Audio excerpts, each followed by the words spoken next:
Hello to the Chess Chicos and the Chess Chicas. It was only a matter of time before the troublemaker of the chess world, the legend himself, for some at least, Hans Niemann, made his way to my channel. I did put him in the title and in the thumbnail as well because I need those clicks more than Levy, but here we still focus on chess only and not on the drama.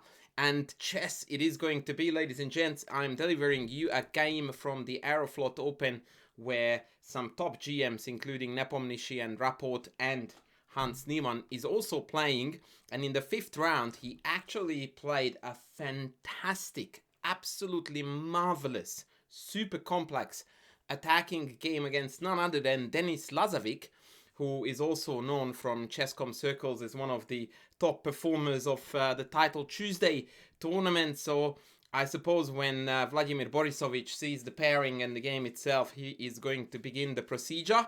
And here we are also going to begin a procedure, but a very different one, where we are going to go through this fabulous game. I would like to put it out there right away as I'm going through the starting moves, which obviously are the Sicilian Rossolimo, that if you are rated 2000 points FIDE and above, I would very, very, very highly recommend you to play through this entire game completely raw dog it, like no engine, no look it up here, look it up there, ISO analysis, no, totally just go in blind and try to figure out with your head what was going on, try to find alternative ideas, because this game is an incredible source of amazing ideas, attacking patterns, the whole lot. It's a great material. So anyway, let's get going. B6, a bit odd. Usually A6, B5 is preferred. But yeah, I guess it's no biggie. D5, D3. And after a slightly topsy-turvy opening, we find ourselves in what looks very much like a King's Indian attack setup. Takes 95, Queen E2. I'm going to blitz through the opening without too much commentary because there's not an awful lot going on other than humans putting pieces on decent looking squares. What I would like to highlight, and I always do this with my students, is this position right in front of us, where we realize that this is what good chess, at least after an opening, looks like. And by the way, this is not a bad image either. And that just demonstrates the class of the players, that even on 2700 level, you need to put your pieces on good squares, and every single one of them needs to go to slightly decent squares. And of course, now the middle game begins, where white is likely going to start some kingside operation because of their space advantage in that territory. H4 in that spirit, very much like a King's Indian attack move. Queen C7 targeting E5, D4 takes, and here Lazavik played Rook D5. Now this was the first move that made my eyebrows go upwards a little bit more than usual, because although I did look at the game with the engine, and the engine attaches a question mark to the move, but I couldn't really care too much about that. What struck me about this move is that A, I didn't quite understand it, and B, it seemed to me that it plays the rook on a very awkward square where it could be attacked. It's kind of a potential target on the long diagonal, although I would be reluctant to give up my bishop for it. But anyway, it just looks weird, and I thought that knight b4 would be far more humane. It floats ideas of a queen trade, but dominantly rerouting the knight to d5. I thought that this was a much more logical and far more natural way to play the game than rook d5. Anyway, rook d5, knight g5. Well, there is no surprise there. We were setting up for this attacking pattern, h6. And here, Niemann immediately errs with queen g4. And by the way, this is a little bit of a theme for this game, that it's sprinkled with mistakes throughout the entire game. But the positions are so incredibly complex and difficult to navigate that it's impossible to tell what is a mistake and what is a objectively decent enough move to carry on with the game. So I mostly left the annotation there for your information. but it's really, really tough one to objectively assess these moves, because this looks mighty threatening. And the move that the engine favors, knight h3, looks beyond pale. Now, I'm not going to make myself a total fool by arguing against the engine, but it's interesting to note that, yeah, the engine would spend this many moves on kicking the rook that I was talking about before, but then there is an exchange sack here, or actually, wait a sec. Is it knight f4? Oh, no, I was wrong. Sorry, it's queen g4 first. Queen g4 first. That's the big plan of the engine. Now knight f6 check is deadly, and after king h8, knight f4. Excuse me, I got excited there. And now indeed, I think black is forced to give up an exchange with knight b6, and white is probably best advised not taking it, but instead playing queen h5. And even now, as I look at this position, I'm like, is this so much better than Hans's queen g4? I'm not feeling it. Obviously, if I play out both of those lines, I would be persuaded by the engine. Would I find it myself? Not in a billion years. And queen g4 is good enough as far as I'm concerned. What makes it particularly amusing, though, is that Hans here retook another mistake. And this falls under the category of understandable for me, because now after knight takes, pawn takes, takes, bishop takes, and pawn g6, all of a sudden black traded off, not g6 yet, knight c5 first, apologies, kicking the bishop in the face and protecting the pawn. Just for the record, g6 loses to bishop takes.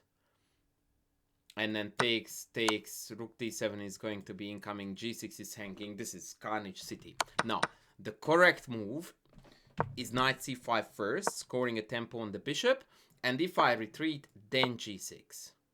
And now it turns out that black has managed to trade off so heavily that white doesn't have sufficient material for an attack. I tried to make king g2, rook h1, queen h4 work, but it's clumsy, it's long, it's just simply not gonna do. Queen c6 check, and black even has bishop f8, bishop g7 to defend the king. So yeah, this is just not playable.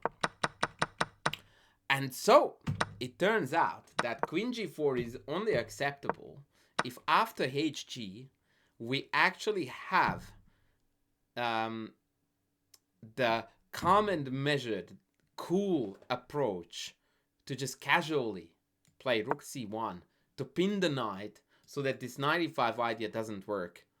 And after whatever black does, you take back on g5, and we are cruising toward a very, very handy advantage for white. Wow.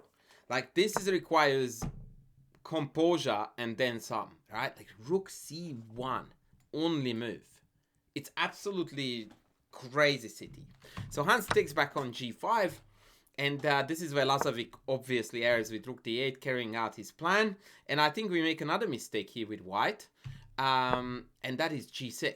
Now, what you can see in Hans's play is that it's very, very forceful, and it tries to force matters. And the reason for that is twofold. A, because his pieces are really, really well poised for an attack, right? It's very difficult to see how I could improve any of these guys. So it's go time, right?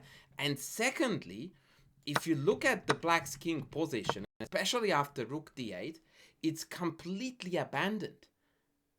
No defenders. It's begging for destruction, like a hotel room at the wrong time at the wrong place. Sorry. So yeah. So I totally am behind Hans, despite my previous little jokesy there, with playing moves like g6. And when the engine gives you a big fat red cross, you really need to take it with a pinch of salt. Because first of all, the refutation is insane city. And secondly, it is such a natural move. And again, to come up with the idea of rook c1 is just completely outlandish. It doesn't sound real at all. Now let's address the elephant in the room, which is knight f6 check, right? We definitely want to have a bit of a look-see at this one. The issue here is that after take, it turns out that the black king can just walk out of trouble. Quite insane. By the way, in case you were wondering what the best move for white here was, it's rook c1. And I'm not even joking. But for a human mind here, logical would be, I guess, to go after the king like something like this. Excuse me. And after rook f8, queen g7, there is still a fair bit of gunpowder here left in the position. Yeah, the engine just coolly says knight b6, and yeah, I'm golden. I will take back on here with the knight. I will take back here with the other knight, and no worries. Bishop h3 is maybe a good attempt to sell some absolutely... Oh my word, check this out. Hello? I didn't even find this line when I was prepping this game. Oh! Hot! Hans! Put this on Tinder, mate. Holy moly! That is amazing. So apparently here black needs to play queen d8. In case I take, the king can walk. Whoa. And I'm not sure if this loses, by the way. Maybe this is not more than perpetual either. Yeah, it is beautiful. Perpetual check too. Check, check, check. And then perpetual check. What a line. Oh my god. So this gives you an idea of what kind of scenarios could have occurred in this game when players didn't play the best attacking moves, right? Like, hello, I will still take this any day of the week. So once again, I just would like to stress that finding and playing moves like this or this, I think is 9.5 out of 10 chess players would do. Because the position is just demanding the punch, punch, punch. And rook c1, ah man. It's not human to play like this. It really isn't. And just optimize everything before we go in for the kill. It is absolutely nuts. And after knight b6, by the way, we still don't go in. Apparently queen h3 is an idea here. No, the engine questions itself. I love that when it does that. Queen h5, queen h3 are both ideas. Maybe up, up, up, up, up. But we also have knight f6. Anyway, let's not get too hung up on the engine. Take g6. Queen d7. Only move. Black had to provide support to the e6 pawn. Take. And knight d6 check. This was again the only way to go. Bishop takes d5. Gets an exclamation mark. Totally only move. Sometimes I wonder how the engine works with that. Obviously we can't take because of e6. And so now the onus is on black to come up with some defense. The main threat on white's end is a quick rook lift with mate. But bishop e4, queen h5 ideas are also very, very dangerous. And Hans finds the only move here that offers some winning chances still in the position. Bishop e1 played, d5. I mean, you can hate the guy for all you like. But the chess he is playing is just incredibly fun. Incredibly fun. Like, this had to be so much fun to play this game. Yeah, this is why you pick up the game of chess. Because you want to play an attacking masterpiece like this. And actually, I stand corrected. Very strictly speaking, not a masterpiece. But in my opinion, it's the topsy-turviness and the mistakes sprinkled in that really makes this game so enjoyable.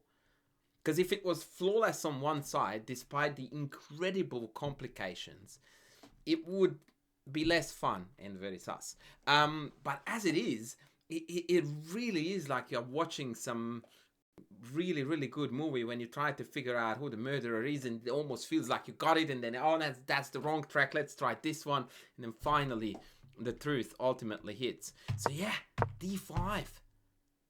Bring it. So now white obviously is having again a trizillion of threats around the black king, and I think that taking is not doable on account of e6, and then there is a Matutsky here, right? Check here. Let's just get that out of the way. Note that all of a sudden the sleeping bishop on a1. Look at that, d5. Hello? Welcome to the long diagonal, friends. Yeah, who would have thought that that bishop on a1 will have a say in the game? Anyway, Lazavik goes back to g8, queen h5, chasing after the king, queen f7, check, bishop rook takes e1, excuse me, bishop g6, a miss again, and by far the most logical move, by far. Objectively speaking, here dc knight e4 is what the engine really wants to see, and then the position is going to fizzle out into some kind of endgame scenario like this. And yes, it is definitely better for white, but this may be easier to defend. And I didn't check the time, the times on the clock, but I suspect that time trouble was probably on the menu. And so instead of that, Hans opts for keeping the position extremely complicated and also forcing queen g8, after which the queen is completely locked in and can't go anywhere. Again, a mistake, but a very humane one, right? Like take is easy. Like anyone can see that this is gonna be a draw, right? Or very likely. No questions whatsoever. Rook c1 doesn't win a piece because of bishop e4, if I'm not mistaken. Even bishop f3, and then I can't take because there is mate here. Yeah, so it's a draw. And Hans just goes like, nah, I'm not drawing this. I have been attacking like a mad lad. I want to see it through. And it turns out that after rook takes d5, played by the way in the game, bishop c3, best move. If Lazavik plays a5, white simply can't improve the position. I first tried rook e3 with the idea of Matutsky here, but after knight e7, now we are facing a checkmate problem on the back rank. And rook f3 is well met by knight f5.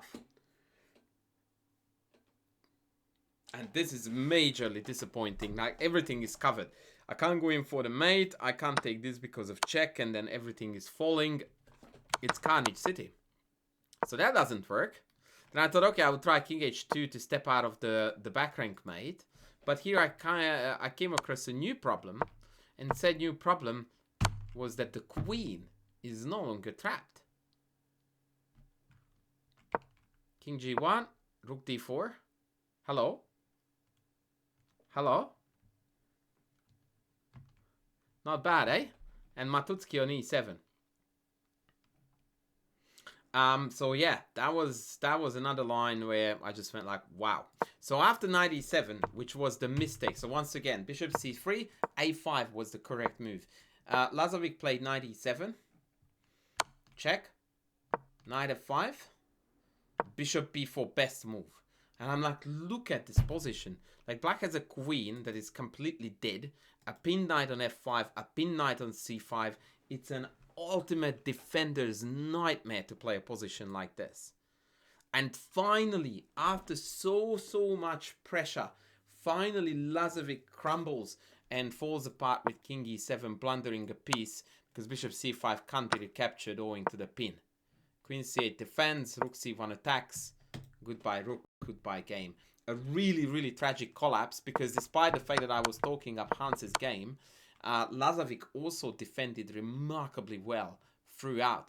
And here he literally stumbles at the finish line because the super cheeky queen h8 still keeps the young fella in the game. Not only that, here I found a fascinating line. Check this out. Bishop f5, ef, e6, trying to go in for cheeky one. This move wins against every single black response, barring one. What is that black move? Hold on to something or someone. Ugh! Rook e5. Right into the firing line of bishop, queen, stopping all possible threats and reopening the Matutsky. Did you see, by the way, the douchebag stockfish reduced my double exclam to exclam? That was the only one I added because I loved it so much. I wanted it to be a brilliance.